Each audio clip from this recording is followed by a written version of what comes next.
Welcome to the RNL Revolution Nothing Less show. This is our 173rd episode on November 9th, 2023. My name's Andy Zee. I'm the host of the show coming to you from Los Angeles, California.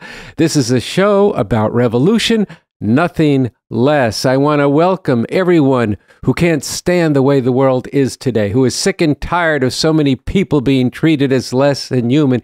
Everybody who has a heart to fight for something truly meaningful, an actual revolution for a whole new, radically different and far better world. And with that, I want to welcome Sunsara Taylor. It's really good to be here. Yes, my name is Sunsara Taylor. I am the co-host of the Revolution Nothing Less show. And we've got a great show for you today. Andy is going to start out with a substantial commentary on the genocide being carried out against the people of Gaza, the Palestinians trapped in Gaza, carried out by Israel back to the teeth by the United States government. After that, we're going to feature a section of the interviews that we did with Bob Avakian here on this show last year. We're doing this coming off the Revolution Nothing Less week that happened across the country this past week. And we want to feature this segment of the interviews where Bob Avakian speaks directly about the strategy of how the revolutionary forces can go from small to big in this crucial time. Bob Avakian is the leader that we promote and follow here on this show, and we'll talk more about who he is, and you'll meet him through today's episode. And then finally, at the end of today's show, I am going to speak frankly about the terrifying reality of the Bible taken literally, which is the theocratic vision and mission of the new Speaker of the House, Mike Johnson, and way too many others in the halls of power in this country. So with that, I think we should dive in. All right, let's go.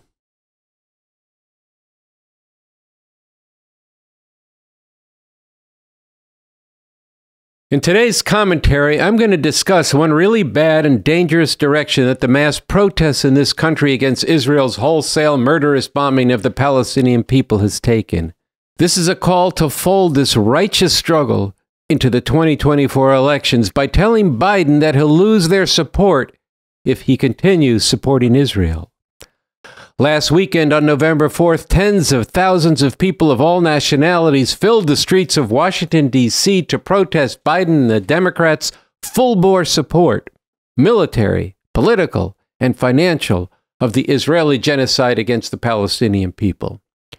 The struggle to support the Palestinian people is awakening new generations and sections of people to lift their heads as they righteously fight to stop this atrocity.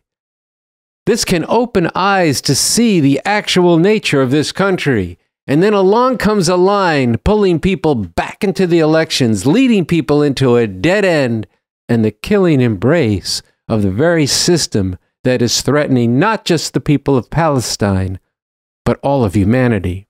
This is a moment where the future of all of humanity lies in the balance from the very workings of the capitalist imperialist system we live under. A moment that also holds the potential for revolution, for a radically new and far better world, aiming for the emancipation of people everywhere. I'm going to get into this in a moment, but first, some background. Sometimes numbers are just numbers. Other times they paint a picture. They indicate the scale and scope, and they pose questions of what's behind the numbers. What caused these numbers? What is to be done about these numbers? This can be trivial, like my hometown basketball team, the New York Knicks, who haven't won a championship in half a century, even while being a wealthy team in one of the largest sports markets. Sports analysts spend hours dissecting this, and New Yorkers complaining about the hapless Knicks is a New York tradition by now. Sometimes numbers matter. The global rise in temperature, threatening the future of humanity. The carnage and lives lost in the stalemate in the U.S.-Russia proxy war in Ukraine, with neither side considering backing down, measured up against the number of nuclear weapons that Russia and the U.S. possess as their ultimate threat against each other, and which, if used, could be endgame for humanity. The climate numbers and the stalemate in Ukraine up against the potential use of nukes pose the question of why. And on this show, the RNL show, we have shown that the answer is capitalism imperialism, a system of ruthless competition between big powers over the exploitation and domination of the people of the world. Here are some other numbers from the last month in Gaza that tell another urgent story of the horror of this system we live under.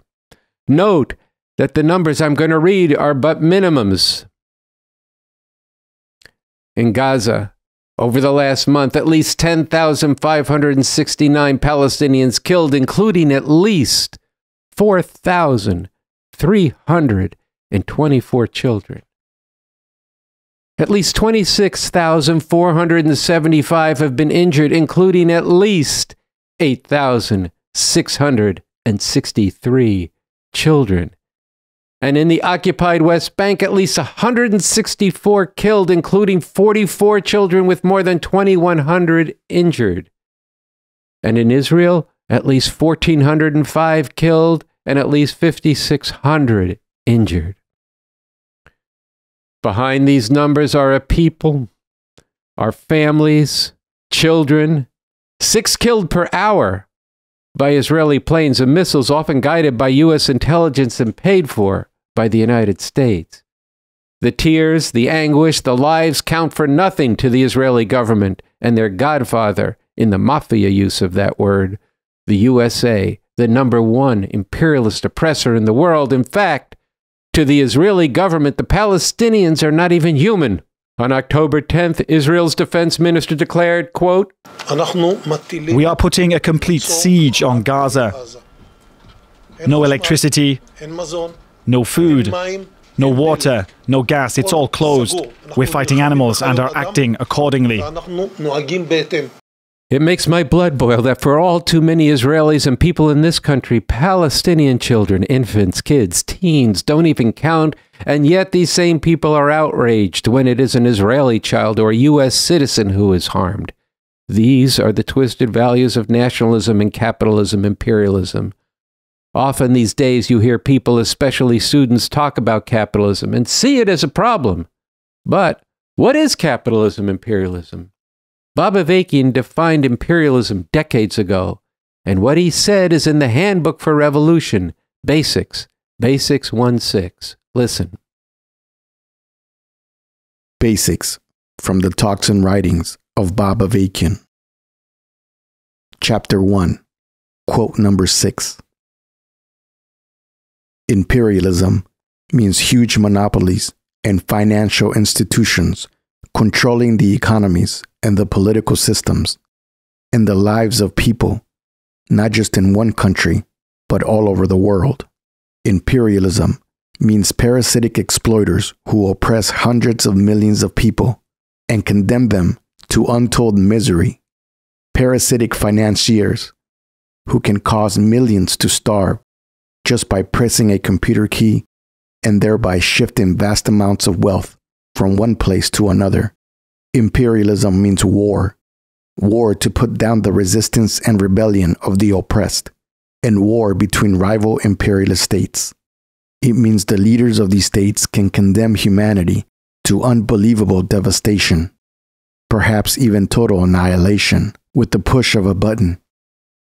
Imperialism is capitalism at the stage where its basic contradictions have been raised to tremendously explosive levels. But imperialism also means that there will be revolution, the oppressed rising up to overthrow their exploiters and tormentors, and that this revolution will be a worldwide struggle to sweep away the global monster, imperialism. With this as a foundation, I want to briefly speak in this commentary to how this fight is impacting the political terrain, how it is shaping the thinking of large sections of people who are deeply concerned and outraged at the horror that is being carried out against the 2+ million Palestinians locked, yes, imprisoned in one of the most densely packed areas of the world, largely defenseless against relentless bombing and a siege that has denied them the basics of life: food, water, medical care, fuel, electricity, with some surgeries performed in open air and for many without anesthesia. As I said at the top of this commentary, last weekend we saw one of the largest rallies against the genocidal assault on Gaza, focusing on the role of Biden and the U.S.'s whole hog support for Israel. This was a very good thing, and it needs to grow, broaden, and become more determined.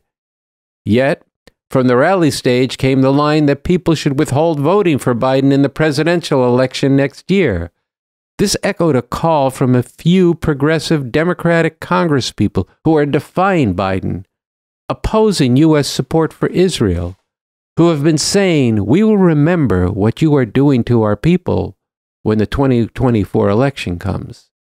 And for this, they have come under attack from all quarters of the ruling class. But this line will drain the life out of the outrage and the righteous struggle in the streets and throughout society to stop the U.S.'s criminal role in supporting Israel by driving this movement into a bullshit, dead-end electoral strategy. And more, this will divert people from looking deeper into the system, from coming to see that what is driving the U.S. support for Israel is the capitalist imperialist system. More, through the work of Revcoms, including what we do on this show, the RNL show, people can begin to see that only a real emancipating revolution based on the new communism developed by Bob Avakian holds the prospect of a whole new emancipating way we could be living, moving beyond all the horrors that plague humanity today. So listen to Nahad Awad, the head of CARE, that is the Council on American Islamic Relations, speaking at the November 4th rally in Washington, D.C. No ceasefire, no votes. No ceasefire, no votes. No ceasefire, no votes. No ceasefire, no votes. No ceasefire, no votes. No ceasefire, no votes. No votes in Michigan. No votes in Arizona. No votes in Georgia. No votes in Nevada. No votes in Wisconsin. No votes in Pennsylvania. No votes in Ohio. No votes for you anywhere if you do not call for a ceasefire now. We remember in November, we remember in November, we remember in November, we remember in November, we remember. The only positive word he said a dozen times was the word no, but not as he meant it. Precisely the opposite is what is needed. No to bourgeois electoral bullshit and right on to revolution. The reality is, every section of the ruling class, except for a small number of congresspeople, fully support Israel. The fascist Republican Party of Trump and the Democratic Party, yes, even Bernie Sanders. Why? First, some history. Israel is a country that, with the backing of major imperialist powers, was founded as a racist, Jewish supremacist state 75 years ago on the basis of horrific ethnic cleansing, with mass killing, rape, and the destruction of whole villages of Palestinians, driving the masses of Palestinians off of their lands and incorporating that land into the expanding territory in what became the State of Israel, which had never existed before World War II. And now Israel, with the full backing of the U.S. imperialists, is openly carrying out a genocide against the Palestinians. Now, if you've been paying attention to this struggle, you've heard that Biden and his Secretary of State, Anthony Blinken, utter words of concern for the Palestinians in Gaza. They've called for a pause in the slaughter to allow for some humanitarian aid, only for the pummeling then to begin anew. It's like the torture scenes in the movies. The victim is knocked unconscious by the torturer, who then throws a bucket of water to revive the prisoner, only to start the torture anew. The way to understand these pious words of concern for the Palestinian lives from the blood-soaked fangs of Biden and Blinken is that they gotta do what the system that they preside over, the bloodthirsty system of capitalism imperialism, requires them to do. But they don't want to say that, because to get over on the people here and around the world, they need to pretend to be upholders of freedom and human rights. And they may even believe that their murderous bombardment is, well, let's put it like it is, the cost of doing business. They need and want you to believe that they do what they do for the noblest of reasons, concealing the actual reality that they are the vicious enforcers of an imperialist empire who are compelled to dominate people all over the world including contending with other imperialist gangster rivals such as Russia and China.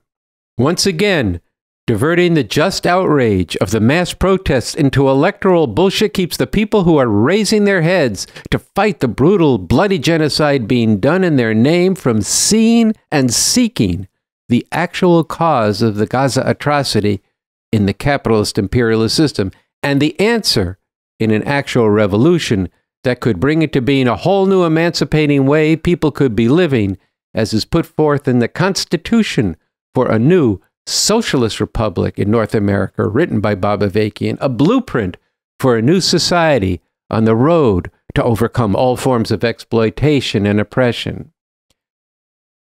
There's an important article on our website, revcom.us, by Bob Avakian, titled very aptly, quote, "The Trials of Fascist Donald Trump and the Criminal Nature of This Whole System," or "Don't Be Played for Suckers by Trump's Posturing," or "The Democrats Posing as Defenders of Justice. We Need a Revolution and a Fundamentally Different and Far Better System." In this article, B.A. writes, quote, "Beneath the outward appearance of respectability and even the aura of solemn dignity that surrounds many of the leaders of this country, there is the reality of the truly perverse, demented mentality that someone is required to have or is compelled to acquire in order to serve as top functionaries of this system," end quote. The bitter irony for those progressive people, including many from the Palestinian community who are appealing to Biden and the Democrats that they won't forget what he is doing, is that when it comes down to election time, Biden or maybe some other Democrat will be facing Trump or another fascist Republican. And then what are you going to do? Then people will find themselves confronting the cynical line from the Democrats and their promoters that things will be even worse if Trump is elected. So do you really want to help Trump get elected by not voting for Biden? Look, you are being played, and worse, by going for this tired-ass line, you are actually playing with the lives and the future of Palestinians, and even more with the future of humanity, because the horror of what is going down in Gaza can be a wake-up call for people to get serious, to see the nature of the beast of this system, and to get organized for a real liberating revolution here and around the world.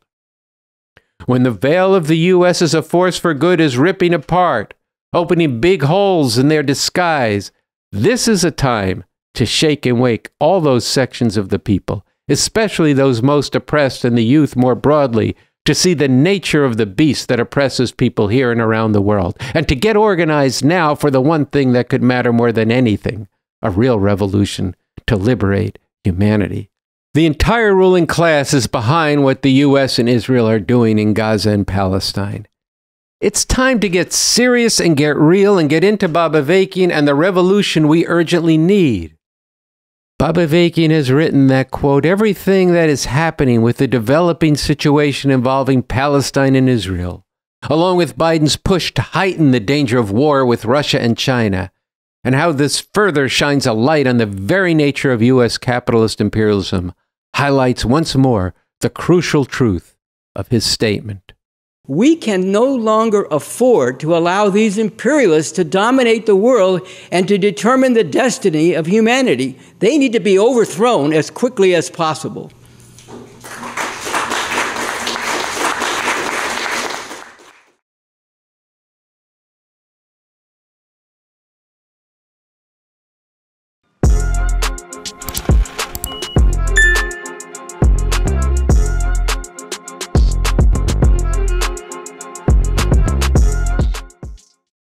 We want to extend a special welcome to everyone tuning in who learned about this show through the Revolution Nothing Less week, which just wrapped up.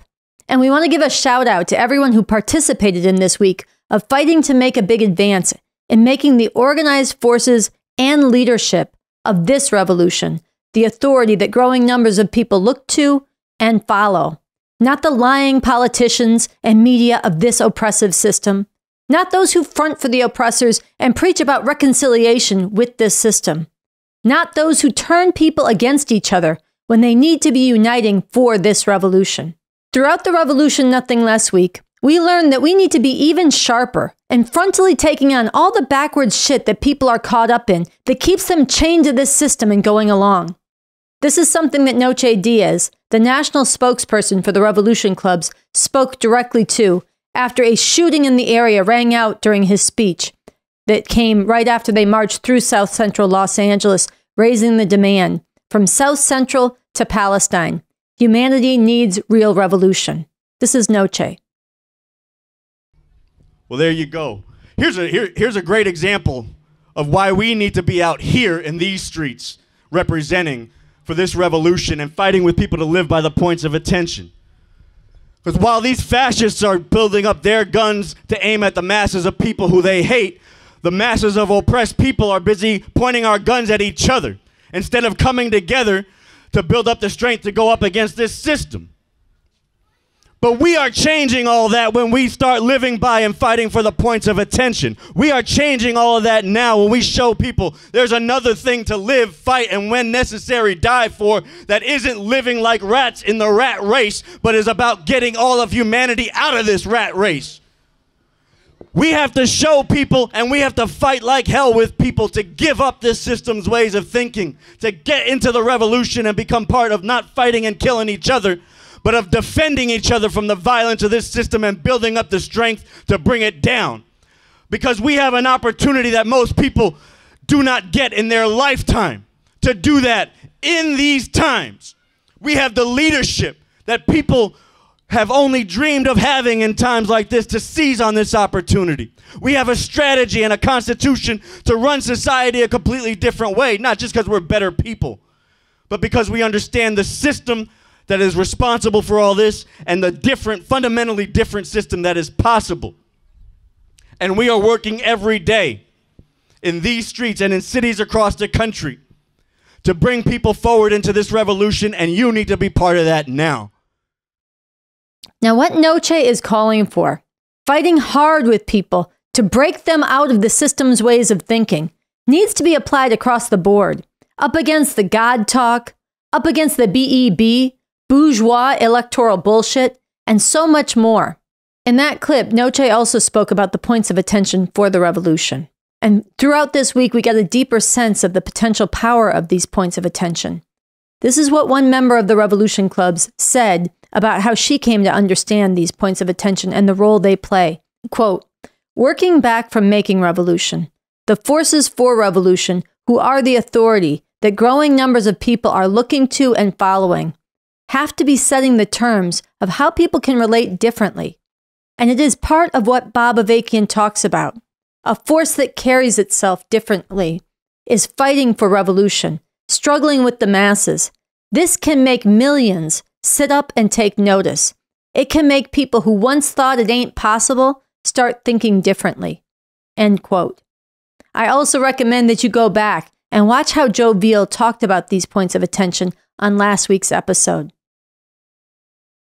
Most importantly, we need to grasp even more firmly and fight even more boldly for the tremendous positive factor for revolution that is Bob Avakian and the leadership that he is providing. Bob Avakian is a game-changing positive factor for revolution for many reasons. One reason is that he has forged a new framework for human emancipation, the new communism. And through this week, we got important beginning experience taking the Constitution for the new socialist republic that he authored out on college campuses in the Take Bob Avakian to Campus Day, sponsored by the Bob Avakian Institute. Another way that Bob Avakian is a positive factor for revolution is because of the analysis that he has made and the roadmap he has forged for how a revolution could be wrenched out of the current high-stakes crisis that we are living through in this country, with the rulers at each other's throats and society ripping apart from top to bottom. And another way, which we are still just at the beginning end of tapping, is the inspiring, real as hell, and truly accessible way that Bob Avakian brings all this and much more alive in the interviews that he did on this show, and which we showed on the big screen last week in Oakland as part of the Revolution Nothing Less Week.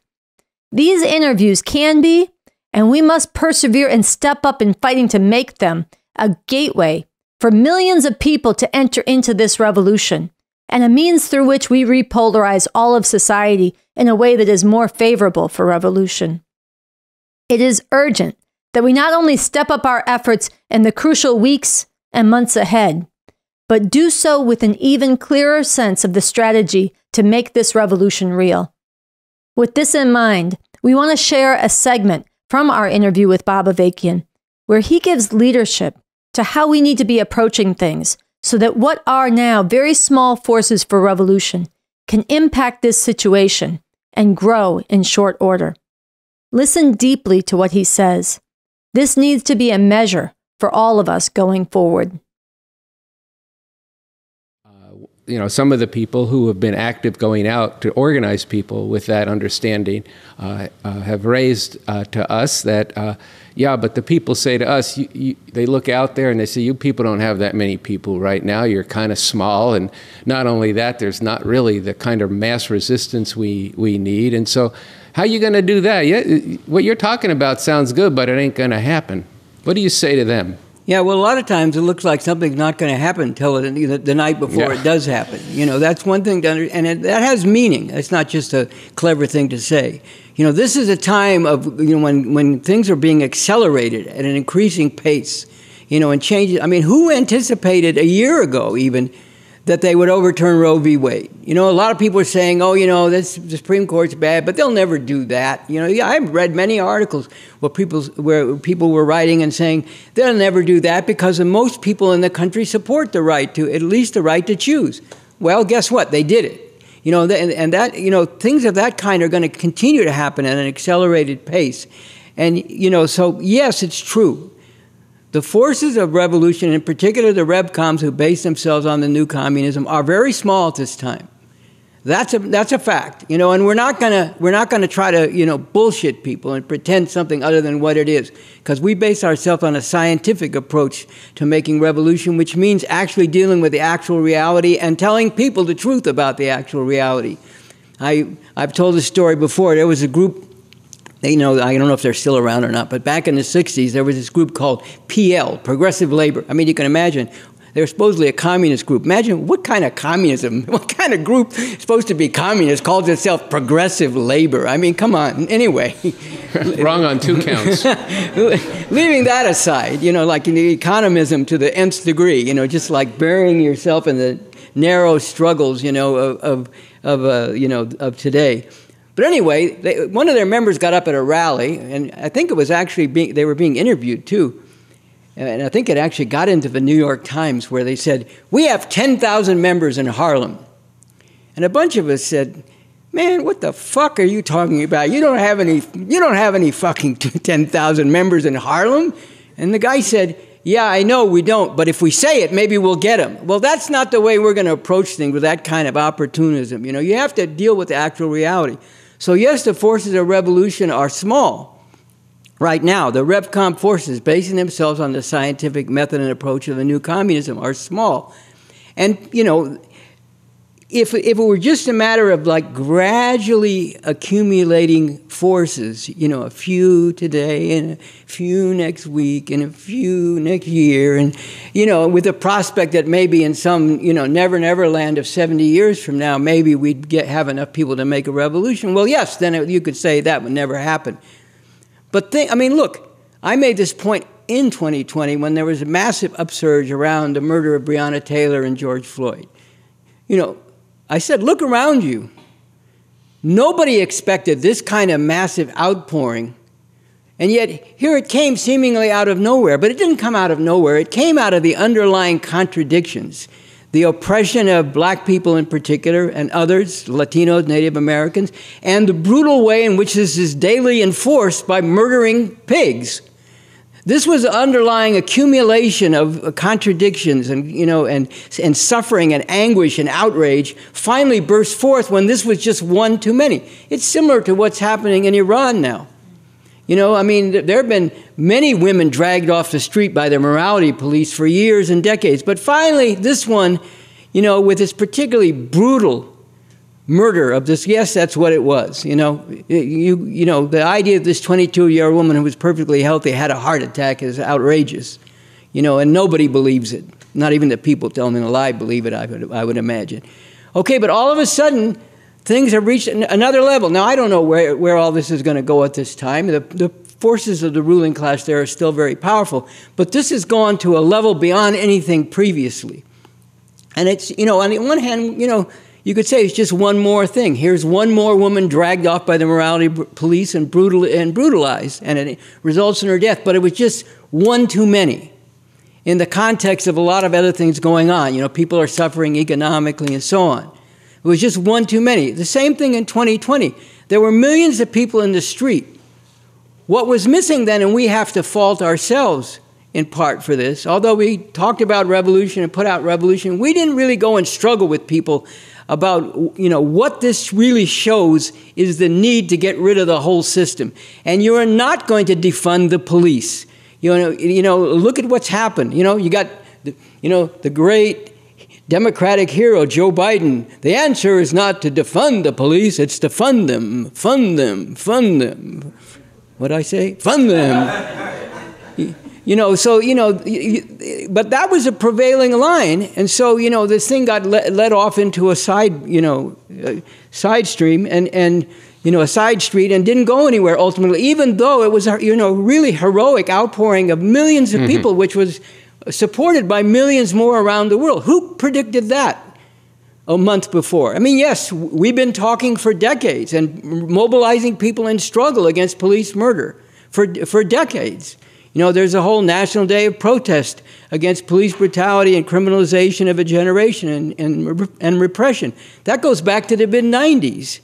But all of a sudden, a bunch of things came together. All right, if the revolutionaries had been working the way we should have been, bringing revolution to that and struggling with people, not just about we need revolution in the abstract, but why these other avenues and lines and roads and programs were not going to lead things where they need to go. The question is, why should anybody put up with this kind of brutal murder time after time after time after time? Why do the parents and loved ones of these people have to shed these tears and cry this anguish time after time after time? Isn't it long past time to put an end to this completely? Yeah. Okay, so then what is going to be required to put an end to this and all the other outrages, which we also need to be bringing sharply to light? The oppression of women, the absolute destruction of the environment, the threat of nuclear war going on, the persecution of the immigrants, and on and on and on. The persecution of gay people and, trans people and so on. In the context of all that, we needed to be saying to people, there's only one solution to this. It's not an easy solution, but it's the only real solution. That's what a scientific approach tells us, because this is rooted in the system and we can show it. And the only way to get rid of all this is to overthrow this system. Now, that probably would not have led to a revolution right then, but it could have led to accumulating many more forces. And then the next time something jumped off, like what happened with the overturning of Roe v. Wade, we'd be in a stronger position with more forces and more ability to impact that situation, so long as we were consistently going out there with revolution. And Lenin made the point, leader of the Russian Revolution and important communist theoretician, made the point that in these kind of circumstances, which we're living in now, and it's important to understand, decades of ordinary times get concentrated in not only in years, but in months and weeks. And that's what you saw in 2020 on a certain level, not yet to revolution, but that's what you saw. And that's what's going to be increasingly happening. The question is, are the revolutionaries, small as they are right now? Yes, we're going to be honest about this. We're not going to try to fool people. That's not scientific. That's not principled.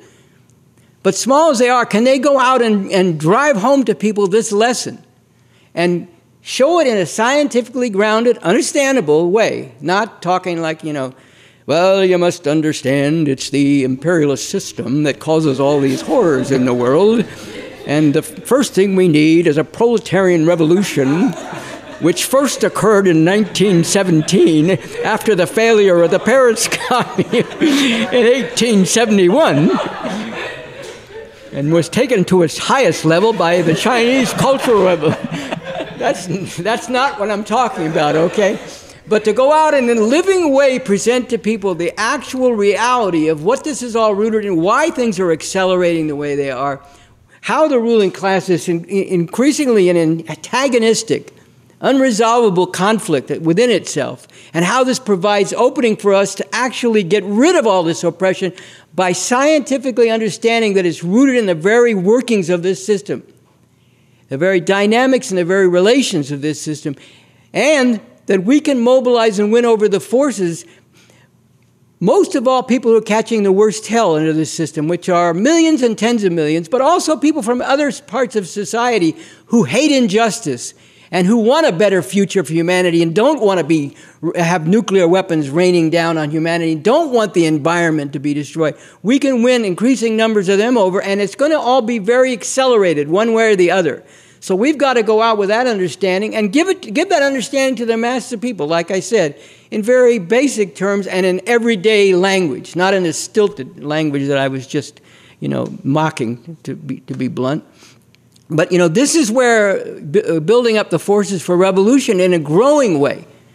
Today there are small numbers. Tomorrow there are, hundreds verging on thousands. Then there are thousands. And when there are thousands, those thousands make millions sit up and take notice. You see thousands of people all together, firmly convinced of the need for revolution, not in some sort of religious sense, but with a scientific foundation in basic terms. You see them on the political stage, influencing the political terrain, how things are shaping up. Millions of people start taking notice. And millions of people who are telling us today, oh, that'll never happen, start thinking a little differently, or at least questioning, well, maybe it could happen. And then, the question is, do you have a leading force, a core leading this, that has the scientific method and approach and has an actual strategy and plan for how to build up the forces for revolution, how to work to create the conditions for revolution, carry out what we call the three prepares. Prepare the ground, the political situation, prepare the masses of people, and prepare the vanguard leadership so that you can go all the way with revolution. And people are going to start sitting up and taking notice. Wow, there are people out here and they're very serious about this, and they have a scientific approach which they can explain to me in terms that I can actually understand, and they've got a strategy and a program for how to go about this and how to win when the time comes. Not that they've given us a guarantee, but they have a strategy for how to go about winning, and they've got a whole vision and concrete blueprint for what to do when we do win, namely the Constitution for the new socialist republic in North America.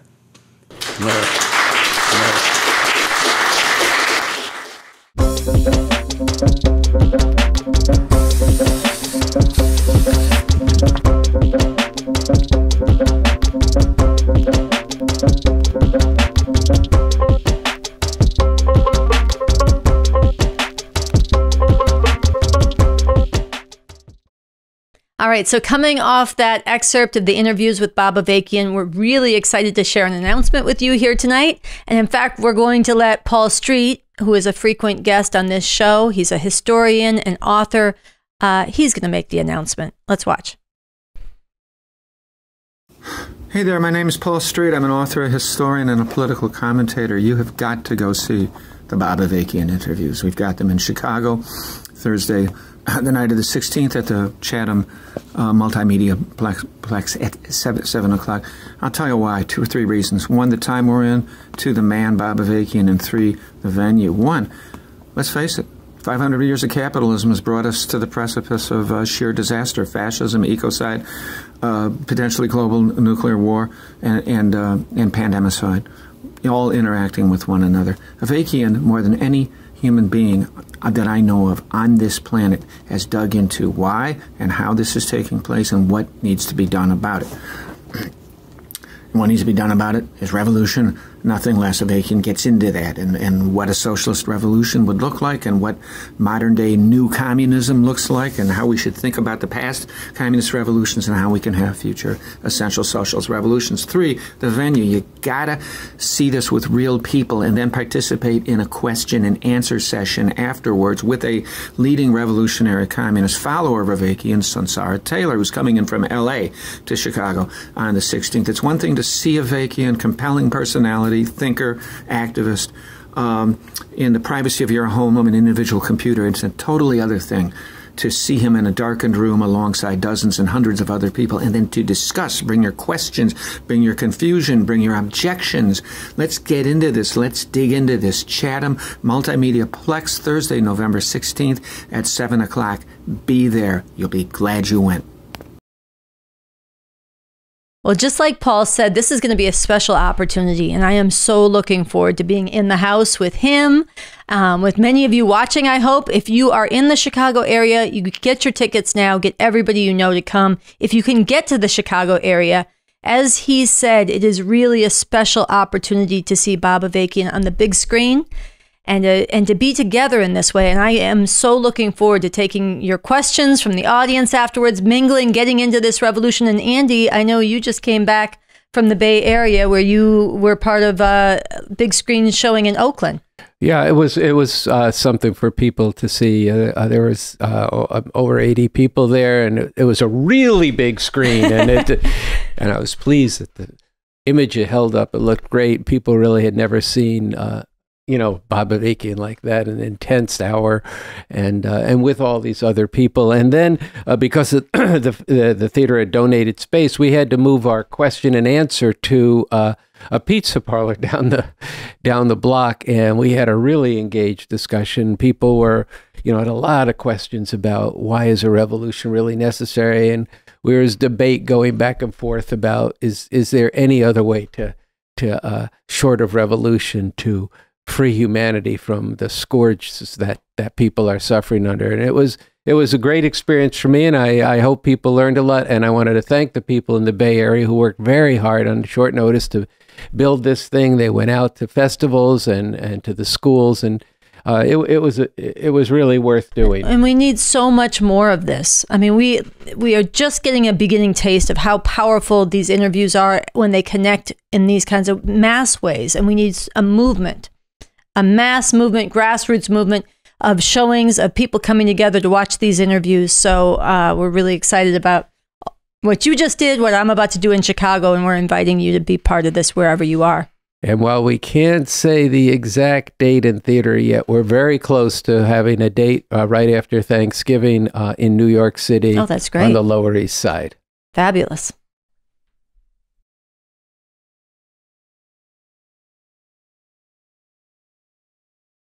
On October 25th, the MAGA Republicans installed a new Speaker of the House. This is the second most powerful political position in government and the second in line to the presidency.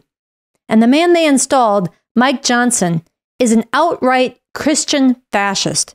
As The Guardian put it, Johnson is a believer in scriptural originalism, the view that the Bible is the truth and the sole legitimate source of public policy.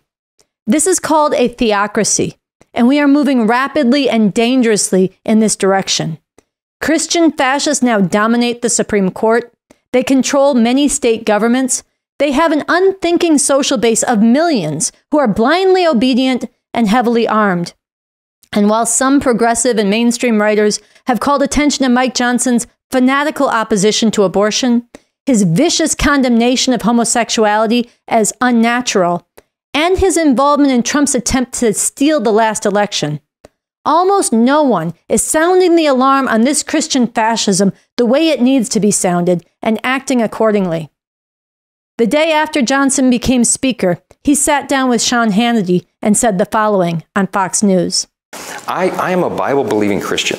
Someone asked me today in the media, they said, it's curious, people are curious, what does Mike Johnson think about any issue under the sun? I said, well, go pick up a Bible off your shelf and read it. That's my worldview. That's what I believe. It must be said, this was a cowardly answer. Mike Johnson wasn't willing to state out loud what is in the Bible that informs what he thinks about every issue under the sun. He knows that most people, including most Christians, would be horrified by what is actually in the Bible. And he is counting on the fact that most people in this society are so indoctrinated by the idea that the Bible is some kind of code of moral behavior and goodness that they will accept this cowardly duck.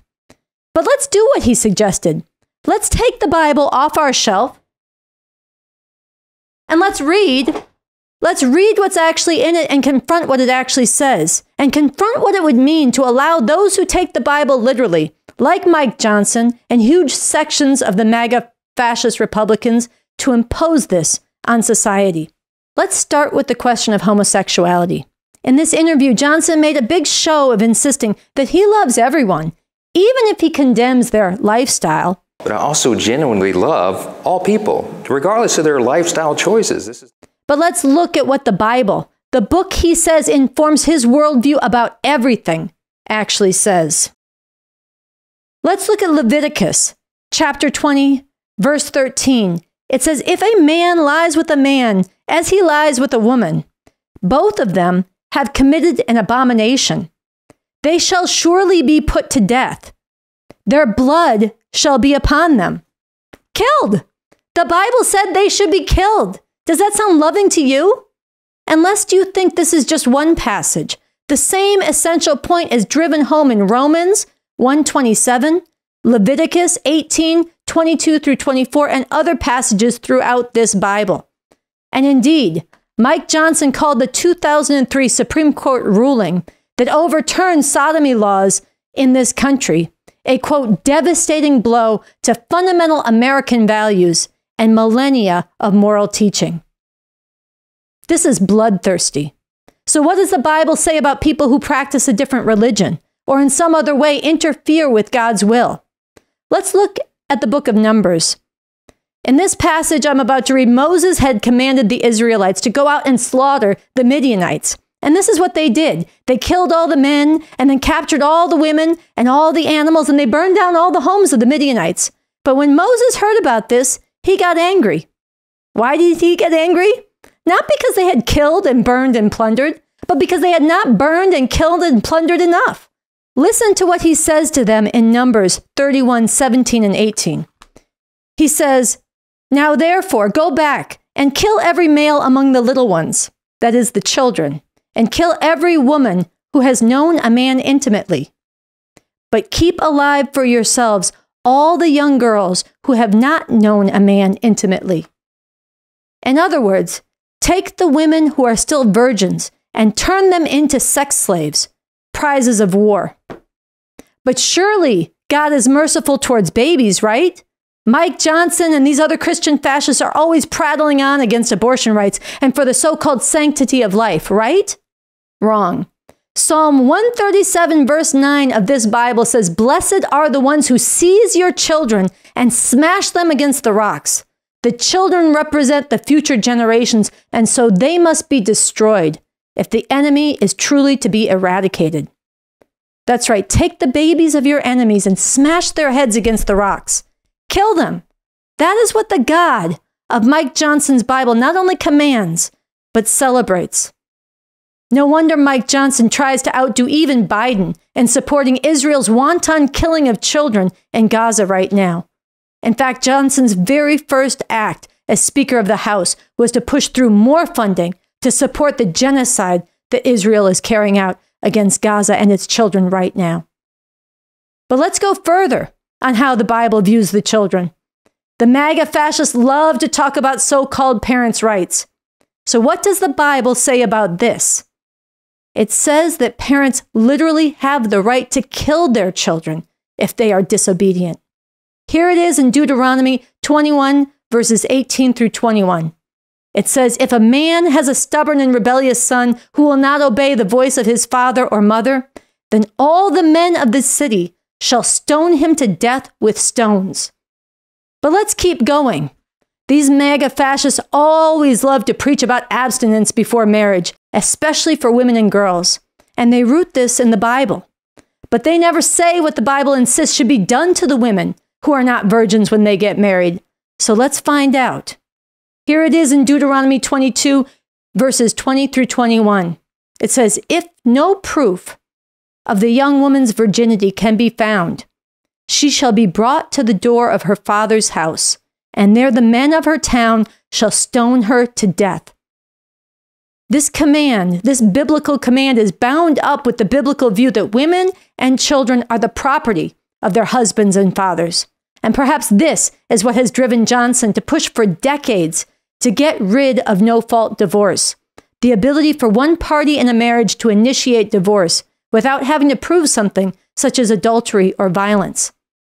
No-fault divorce laws were mostly passed in this country in the 1960s and 70s, and these were monumental in furthering women's financial, social, and professional independence, as well as their safety.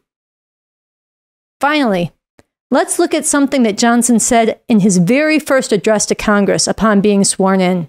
He said, quote, "I don't believe there are any coincidences in a matter like this. I believe that Scripture, the Bible, is very clear, that God raises up those in authority."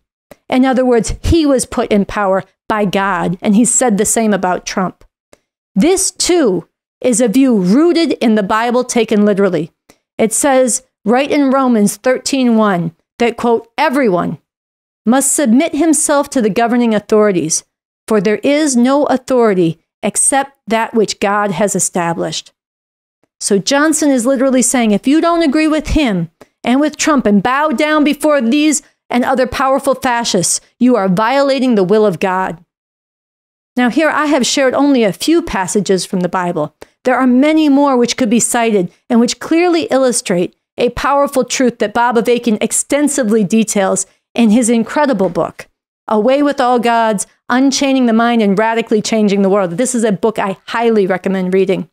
And the truth that he drives home in this book, among others, is this: the Bible taken literally is a horror. Yet none of this fascist biblical literalism kept Joe Biden from sitting down with Mike Johnson and making nice the day after he became speaker. Johnson reported back, "I enjoyed my visit with the president," and he called their meeting productive. That outright Christian fascists like Johnson and Amy Coathanger Barrett on the Supreme Court and many others in power who insist that the Bible is the absolute word of God that must be obeyed are considered legitimate political figures in this country only goes to show the complete illegitimacy of the system as a whole. It is yet one more reason why we need a revolution, a whole new system, and a fundamentally different way to live.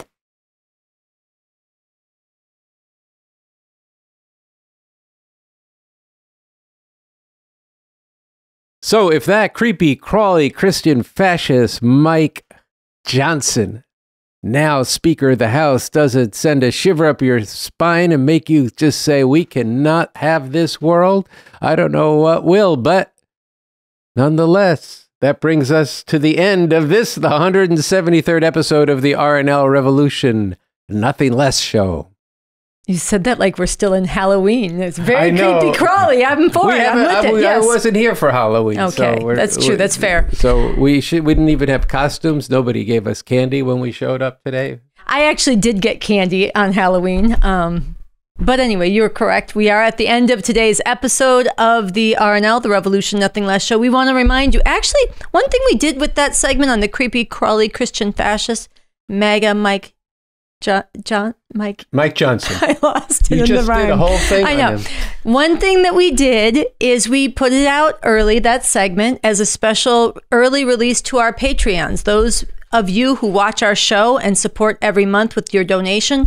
And there's many things you get if you're a Patreon, and there will be more. We do live stream Zooms sometimes, conversations with me or Andy and other members of the crew. We release segments early or special extra footage from our show, things that you wouldn't get if you don't support. But most of all, when you're a Patreon, you get to be part of making this show happen. You are taking responsibility for the voice of the revolution getting out throughout society and for the leadership that we provide here on this show. We need many, many more people supporting this show. So if you're not yet a Patreon, if you don't make a monthly donation, please sign up today. Let that be an invitation, a challenge, and even some incentive. Yeah, you know, we kid around sometimes at the end of the show In one sense, it's releasing some tension at the end of what's a very intense mission that we have here. And it's also because we have a good time. You know, we're making revolution. There's no greater joy than that.